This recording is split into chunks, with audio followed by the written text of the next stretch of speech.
235 ቀን ሆኖናል መስከረም 1 ዘፍጥረት 1 ብለን ከጀመርን የእግዚአብሔርን ቃል እያነበብን እስከ ጳጉሜ 5 ራዕይ 22 ድረስ በእግዚአብሔር ጸጋ እየተጓዝን ነው። ዛሬ የምናነበው ክፍል ደግሞ ትንቢተ ኤርምያስ ከምዕራፍ 16 እስከ 18 ድረስ ያለውን ይሆናል። አብረን እናንብብ። በጌታ በኢየሱስ ስም አነባለሁ። ትንቢተ ኤርምያስ ምዕራፍ 16 የእግዚአብሔር ቃል ወደ እኔ እንዲህ ሲል መጣ። በዚህ ስፍራ ሚስት አታግባ፣ ወንዶችና ሴቶች ልጆችም አይሁኑልህ።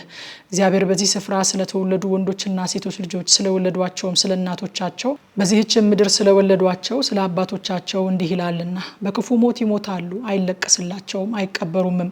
በመሬትም ላይ እንደ ጉድፍ ይሆናሉ፣ በሰይፍና በራብ ይጠፋሉ። ሬሳቸውም ለሰማይ ወፎችና ለምድር አራዊት መብል ይሆናሉ። እግዚአብሔር እንዲህ ይላል፣ ሰላሜን ቸርነትና ምሕረትን ከዚህ ሕዝብ አስወግጃለሁና ለቅሶ ወዳለበት ቤት አትግባ፣ ታለቅስም ታዝንም ዘንድ አትሂድ። ታላላቆችና ታናናሾች በዚህች ምድር ይሞታሉ፣ አይቀበሩም፣ ሰዎቹም አያለቅሱላቸውም። ስለ እነርሱም ገላን አይነጩላቸውም፣ ራስንም አይላጩላቸውም። ሰዎችም ስለሞቱት ለማጽናናት የእዝን እንጀራ አይቆርሱላቸውም። ስለ አባታቸውና ስለ እናታቸውም የመጽናናት ጽዋ አያጠጧቸውም።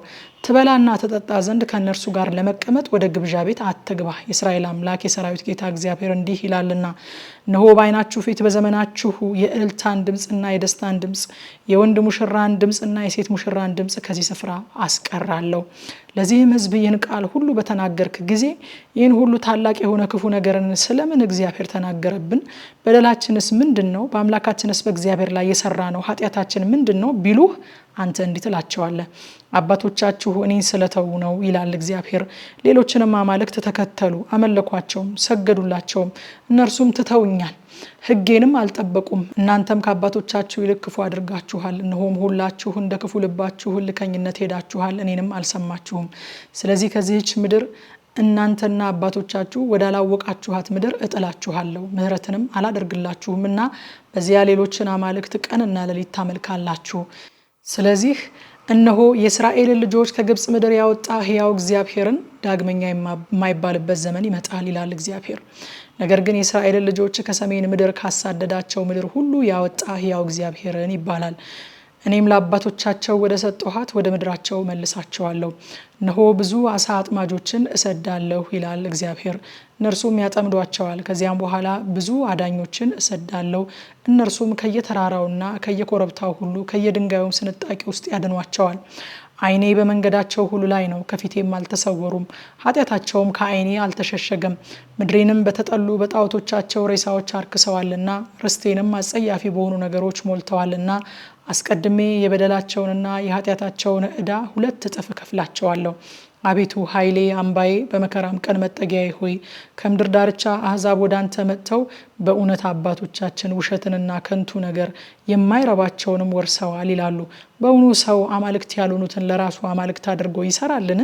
ስለዚህ እነሆ አስታውቃቸዋለሁ፣ በዚህች ሌሊት እጄና ኃይሌን አስታውቃቸዋለሁ፣ እነርሱም ስሜ እግዚአብሔር እንደሆነ ያውቃሉ።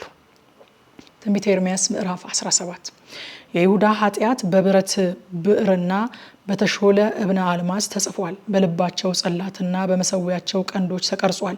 ልጆቻቸውም ከለመለሙ ዛፎች በታችና በረዘሙት ኮረብቶች ላይ ያሉትን መሰዊያዎቻቸውን የማምለኪያ አጸዳቸውን ያስባሉ። በሜዳ ላይ ያለው ተራራዬ ሆይ ባለጠግነትህንና መዝገብህን ሁሉ የኮረብታውንም መስገጃዎችህንም ስለ ኃጢአት በድንበሮች ሁሉ ለመበዝበዝ እሰጣለሁ። አንተም የሰጠውህን ርስት ትለቃለህ። ለዘላለምን በማታውቃት ምድር ለጠላቶቻችሁ ባሪያ አደርግሃለሁ። ለዘላለም የሚነደውን እሳት በቁጣዬ አንድዳችኋልና። እግዚአብሔር እንዲህ ይላል፣ በሰው የሚታመን ስጋ ለባሹንም ክንዱ የሚያደርግ ልቡም ከእግዚአብሔር የሚመለስ ሰው ርጉም ነው። በምድረ በዳ እንዳለ ቁጥቋጦ ይሆናል፣ መልካምን በመጣ ጊዜ አያይም። ሰውም በሌለበት ጨው ባለበት ምድር ከምድረ በዳ በደረቅ ስፍራ ይቀመጣል። በእግዚአብሔር የታመነ እምነቱም እግዚአብሔር የሆነ ሰው ብሩክ ነው።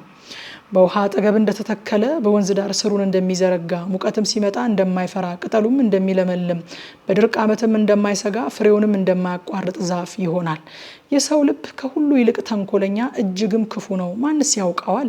እኔ እግዚአብሔር ለሰው ሁሉ እንደ መንገዱ እንደ ስራው ፍሬ እሰጥ ዘንድ ልብን እመረምራለሁ፣ ኩላሊትንም እፈትናለሁ። ያልወለደችውን እንደምታቀፍ ቆቅ እንዲሁ በቅን ሳይሆን ባለጠግነትን የሚሰበስብ ሰው ነው። በእኩሌታ ዘመኑ ይተዋል፣ በፍጻሜውም ሰነፍ ይሆናል። የመቅደሳችን ስፍራ ከጥንት ጀምሮ ከፍ ያለ የክብር ዙፋን ነው። አቤቱ የእስራኤል ተስፋ ሆይ የሚተው ሁሉ ያፍራሉ፣ ከአንተም የሚለዩ የሕይወትን ውሃ ምንጭ እግዚአብሔርን ትተዋልና በምድር ላይ ይጻፋሉ። አቤቱ ፈውሰኝ፣ እኔም እፈወሳለሁ፣ አድነኝ፣ እኔም እድናለሁ፣ አንተ ምስጋናዬ ነህና። እነሆ የእግዚአብሔር ቃል ወዴት አለች? አሁን ትምጣ ይሉኛል። እኔም አንተን ተከትዬ እረኛ ከመሆን አልቸኮልኩም፣ የመከራንም ቀን አልወደድኩም። አንተ ታውቃለህ፣ ከከንፈሬ የወጣው በፊትህ ነበረ። ለማስፈራራት አትሁንብኝ፣ በመከራ ቀን አንተ መጠጊያዬ ነህ። አሳዳጆቼ ይፈሩ፣ እኔ ግን አልፈር። እነሱ ይደንግጡ፣ እኔ ግን አልደንግጥ። ክፉውንም ቀን አምጣባቸው፣ በሁለት እጥፍ ጥፋት አጥፋቸው። እግዚአብሔር እንዲህ ይለኛል፣ ሂድ የይሁዳ ነገስታት በሚገቡበትና በሚወጡበት በሕዝቡ ልጆች በር በኢየሩሳሌምም በሮች ሁሉ ቁም፣ እንዲህም በላቸው፣ በእነዚህ በሮች የምትገቡ እናንተ የይሁዳ ነገስታት፣ ይሁዳም ሁሉ በኢየሩሳሌምም የምትኖሩ ሁሉ የእግዚአብሔርን ቃል ስሙ። እግዚአብሔር እንዲህ ይላል፣ ለራሳችሁ ተጠንቀቁ፣ በሰንበትም ቀን ሸክም አትሸከሙ፣ በኢየሩሳሌምም በሮች አታግቡ፣ ከቤቶቻችሁም የሰንበት ቀን ሸክምን አታውጡ፣ ስራንም ሁሉ አትስሩበት። አባቶቻችሁንም እንዳዘዝኩ የሰንበትን ቀን ቀድሱ። እነርሱ ግን አልሰሙም፣ ጆሮአቸውንም አላዘነበሉም። እንዳይሰሙና እንዳይገሰጹም አንገታቸውን አደነደኑ። እኔን ፈጽሞ ብትሰሙ ይላል እግዚአብሔር፣ በሰንበትም ቀን በዚህች ከተማ በሮች ሸክም ባታገቡ፣ የሰንበትንም ቀን ብትቀድሱ፣ ስራንም ሁሉ ባትሰሩበት፣ በዳዊት ዙፋን ላይ የሚቀመጡ ነገስታትና መሳፍንት በሰረገሎችና በፈረሶች ላይ እየተቀመጡ በዚህች ከተማ በሮች ይገባሉ። እነርሱና መሳፍንቶቻቸው የይሁዳም ሰዎች በኢየሩሳሌምም የሚቀመጡ ይገባሉ። ይህችም ከተማ ለዘላለም የሰው መኖሪያ ትሆናለች። የሚቃጠለውን መስዋዕትና ሌላ መስዋዕትን፣ የእህሉንም ቁርባን፣ ዕጣኑንም የምስጋናውንም መስዋዕት ይዘው ከይሁዳ ከተሞች ከኢየሩሳሌምም ዙሪያ ከብንያምም ሀገር ከቆላውም ከደጋውም ከደቡቡም ወደ እግዚአብሔር ቤት ይመጣሉ።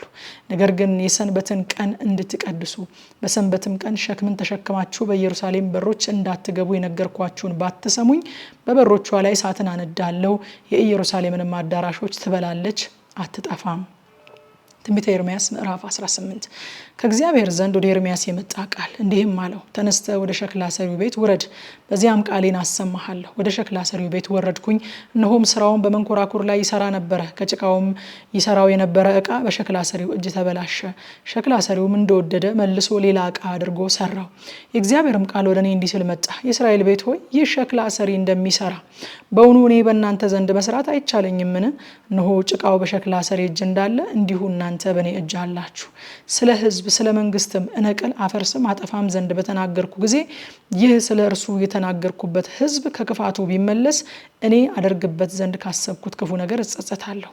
ስለ ሕዝብም ስለ መንግስትም እሰራውና እተክለው ዘንድ በተናገርኩ ጊዜ በፊቴ ክፉ ነገርን ቢያደርግ ቃሌንም ባይሰማ እኔም አደርግለት ዘንድ ስለተናገርኩት መልካም ነገር እጸጸታለሁ። አሁንም እንግዲህ ለይሁዳ ሰዎችና በኢየሩሳሌም ለሚቀመጡ እግዚአብሔር እንዲህ ይላል፣ እነሆ ክፉ ነገር እፈጥርባችኋለሁ፣ ሐሳብን አስበባችኋለሁ። አሁንም ሁላችሁ ከክፉ መንገዳችሁ ተመለሱ፣ መንገዳችሁንና ስራችሁንም አቅኑ ብለህ ተናገራቸው። እነርሱ ግን እንጨክናለን፣ ሐሳባችንን ተከትለን እንሄዳለን፣ ሁላችንም እንደ ክፉ ልባችን እልከኝነት እናደርጋለን አሉ። ስለዚህ እግዚአብሔር እንዲህ ይላል፣ በአሕዛብ መካከል እንዲህ ያለ ነገር ማን ሰምቷል ብላችሁ ጠይቁ። የእስራኤል ድንግል በጣም የሚያስደነግጠውን ነገር አድርጋለች።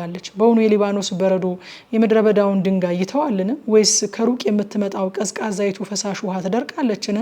ሕዝቤ ግን ረስተውኛል፣ ለከንቱ ነገርም አጥነዋል፣ ከመንገዱም ተሰናክለዋል። ከቀድሞውም ጎዳና ርቀው ወዳልተሰራው ወደ ጠማማው መንገድ ፈቀቅ ብለዋል። ምድራቸውን ለመደነቂያና ለዘላለም ማፏጫ አድርገዋል።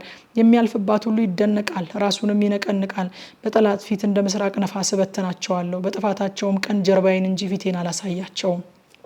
እነርሱም ሕግ ከካህን ምክርም ከጠቢብ ቃልም ከነቢይ አይጠፋምና ኑ በኤርምያስ ላይ ሐሳብን እናስብ፣ ኑ በመላስ እንምታው፣ ቃሉንም ሁሉ እናድምጥ አሉ። አቤቱ አድምጠኝ፣ የክርክሬንም ቃል ስማ። ለነፍሴ ጉድጓድ ቆፍረዋልና በውኑ በመልካም ፈንታ ክፉ ይመለሳልን? ስለ እነርሱ በመልካም እናገር ዘንድ ቁጣህንም ከእነርሱ እመልስ ዘንድ በፊትህ እንደቆምኩ አስብ።